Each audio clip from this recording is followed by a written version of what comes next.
People living in Winston County will soon have 4 community storm shelters in place. Each of those shelters can hold up to 35 people. The county plans to place the shelters on public land around Firehouse and county barns. Right now, the county is thinking of Dean Park, Center Ridge Community, and Noxapater Fire Department. Winston County Emergency Management Agency says they just want to be able to provide a safe place for people who don't have a place to go when severe weather strikes.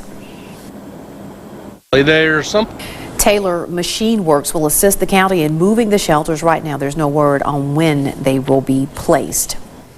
Columbus Mayor Robert Smith is promising action following the presentation from that consultant hired to evaluate the police department. In a letter to police officers, Smith says that even though discussion on the 95-page examination was tabled at this week's council meeting, there will be changes in the department. He writes in that letter, quote, "Do not interpret this action of tabling the report to mean nothing will be done. We plan to look at it in detail and take specific steps to support the Columbus Police Department," end quote.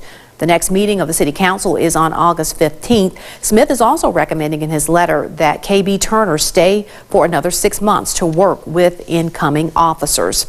Meanwhile, some officers already on the force and members of the community are rallying together to show their support for Chief Oscar Lewis. In his report, KB Turner recommended changing the leadership of the department, including Lewis as chief. Supporters are expressing their faith in Lewis's leadership on social media, even making T-shirts. The situation he's been put in, he's only been there a year. Trust me, it took longer than a year to get him to get the city in the situation he's in, so it's going to take him longer than a year to get us out of that situation. And I understand the consultant coming in, but I feel like there need to be some type of action plan set for him to where he can come in and you tell him what the problem is, and he have an opportunity to try to work on it, not just come in and just say, hey, it's time for you to go. Now again, the City Council has taken no action on that recommendation. Good evening, everyone. Thank you for joining us. More on Irma recovery here in our area in a moment. But first, it's a controversial topic in Oktibbeha County, the future of the county-owned hospital. Residents there are divided on it, with many wanting to sell or lease the medical center. Today, a group in favor of keeping the hospital, Friends of OCH, is meeting to discuss why they are in favor of keeping the hospital under local control. Our Quentin Smith is in Starkville. He joins us live now with the very latest. All right, certainly a lot of opinions on both sides of that issue. The Winston County Sheriff's Department is investigating a weekend shooting that left a security officer critically injured. The shooting happened early Sunday morning at a nightclub on Starkyard Road. Sheriff Jason Pugh tells us a security officer employed by a private company was shot while responding to an altercation at the club. A family member of that victim tells us that he's being treated at UMMC in Jackson. So far, no arrests have been made. The shooting remains under investigation. Well, some victims of Hurricane Irma have made their way into the Golden Triangle, at least temporarily. In Starkville, hotel parking lots there are dotted with Florida car tax. For many of those victims, the only connection they have to our area is that it was the closest place available with hotel rooms. Now the only thing they can do is just wait for the storm to pass. We came in.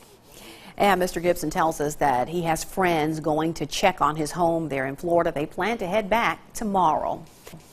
Well, Hurricane Irma has left her mark across Florida. She has uprooted homes, businesses, churches, and people. One Columbus church has ties to one of the hard-hit Florida towns. Now they are lending a hand. Our Joy Talley met up with some church members today to see how they're giving back. She joins us in the studio with the story. Like church and time now to get a first look at our forecast. We'll turn things over to Chief Meteorologist Keith Gibson. We're going to get a little bit of Irma this way, huh, Keith? Yeah, just a little taste. Welcome back, everyone. This really does sound like a dream job for an artist, bringing Disney characters to life. Well, that's exactly what Andy Harkness does every day. He's a Disney artist. His latest project, art director for the hit movie Moana. He's also worked on Pocahontas, Mulan, Tangled, Frozen. Really, the list goes on and on. In 2010, he won an Emmy for his work. Last year, he released a book, Bug Zoo, and he will be in his hometown in Starkville this weekend signing copies. But first, Andy joins us at the table this morning. Andy, thanks so much for being here. Thank you for having me. And welcome home, shall I say. Yes, there's always something special about it, making that turn out of Highway 82 and knowing I'm closing in on Dad's house, and it feels good. It feels good to be home. Well, I love the fact that you know, you've got this book and you're going to be sharing it with children in the community in Starkville. We have to talk about the journey to Disney. You, and full disclosure here, Andy and I went to high school together, so Yes. I know that you were a talented artist growing up. And did you ever think that this is where your gift would lead you?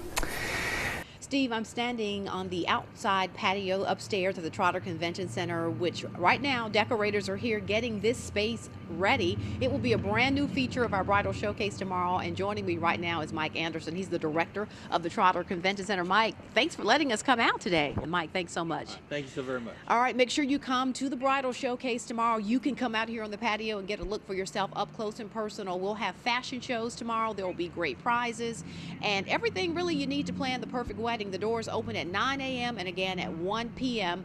Brides, moms, and we'll have some grooms here as well. We hope to see all of you tomorrow. You too, Steve. You come to the bridal showcase. I'm going to send it back to you in the studio. All right, Aundrea, just a reminder that Aundrea and Joey Barnes